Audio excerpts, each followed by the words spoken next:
স্বস্তির বৃষ্টি, কারণ কোথাও না কোথাও যেই গরম পুরোপুরি ছিল সেই গরমের থেকে হালকা হলেও একটু স্বস্তির বৃষ্টি এই মুহূর্তে একেবারে বর্ধমান রোড থেকে আপনাদের সঙ্গে সরাসরি।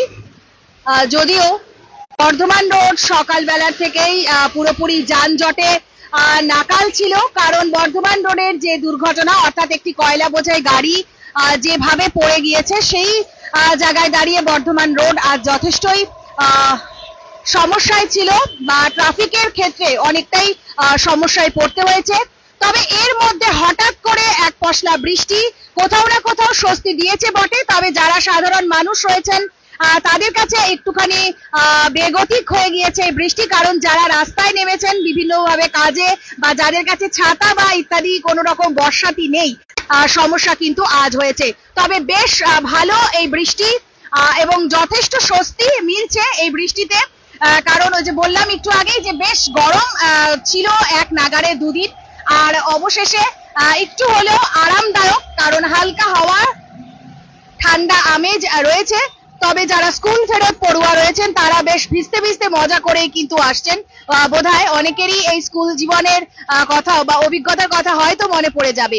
তবে তার পাশাপাশি একটি গুরুত্বপূর্ণ বিষয় আপনাদেরকে এখন আরো একবার শেয়ার করে নেব, যে কিছুক্ষণ আগে বর্ধমান রোডের যে দুর্ঘটনাস্থল থেকে আপনাদের সঙ্গে আমরা লাইভ যুক্ত হয়েছিলাম, সেই গাড়িটি এখনো পর্যন্ত কিন্তু তোলা সম্ভব হয়নি এবং গাড়ির মালিককে খবর দেওয়া হয়েছে। তবে সাধারণ যারা এখানকার বাসিন্দা রয়েছেন তারা কিন্তু অভিযোগ করছিলেন এই গাড়িটি থেকে যে কয়লাগুলো রয়েছে, যে কয়লা বোঝাই করা রয়েছে, সেই কয়লাগুলোকে অন্তত সরিয়ে ফেলা উচিত, কারণ যে কোনো রকম দুর্ঘটনার আশঙ্কা কিন্তু থেকেই যাচ্ছে।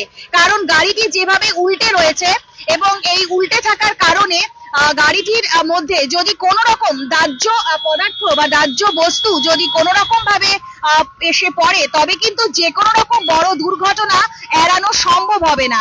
তো সেই জায়গায় দাঁড়িয়ে স্থানীয় বাসিন্দারা কিন্তু চাইছিলেন যে যাতে চটজলদি এই গাড়িটিকে সরিয়ে নেওয়া যায়, এবং সেই বিষয়টিও কিন্তু একবার আপনাদের সঙ্গে আমরা শেয়ার করে নিলাম।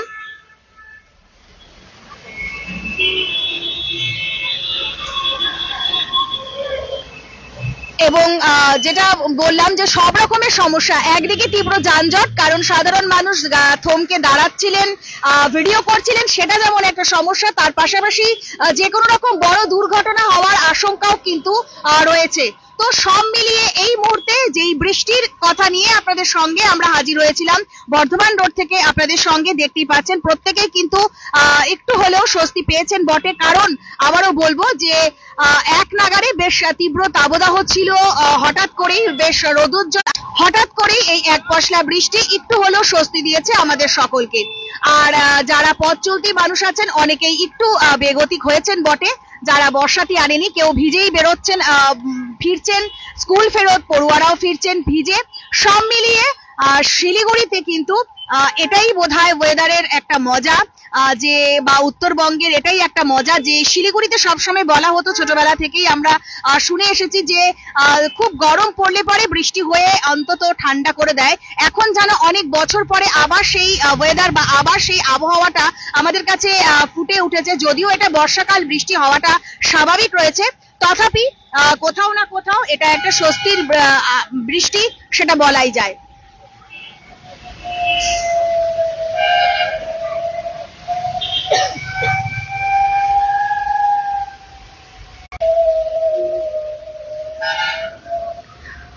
আর এই বৃষ্টির পাশাপাশি যেই আপডেট আপনাদের কাছে আরো একবার আমরা তুলে ধরবো, যে বর্ধমান রোডে যে 18 চাকার লরিটি আজ গুজরাট থেকে আসছিল এবং কয়লা বোঝাই যে লরিটি পড়ে আছে এখনো পর্যন্ত, গতকাল রাতে অর্থাৎ মধ্যরাতে প্রায় 1:30 নাগাদ এই দুর্ঘটনাটি ঘটেছে, এবং সেই সময়ের থেকে এখনো পর্যন্ত কিন্তু প্রশাসনের পক্ষ থেকে এই গাড়িটির যে মজুদ সামগ্রী, অর্থাৎ মজুদ সামগ্রী যেটা বলা যায় কয়লা রয়েছে অর্থাৎ দাহ্য বস্তু রয়েছে, এবং গাড়িটি উল্টে গিয়েছে, এবং গাড়িটি উল্টে যাওয়ার জন্য কিন্তু পেট্রোল পেট্রোল ও গাড়ির থেকে পড়ছে, অর্থাৎ যে কোনো রকম দুর্ঘটনা আশঙ্কা কিন্তু থেকেই যাচ্ছে।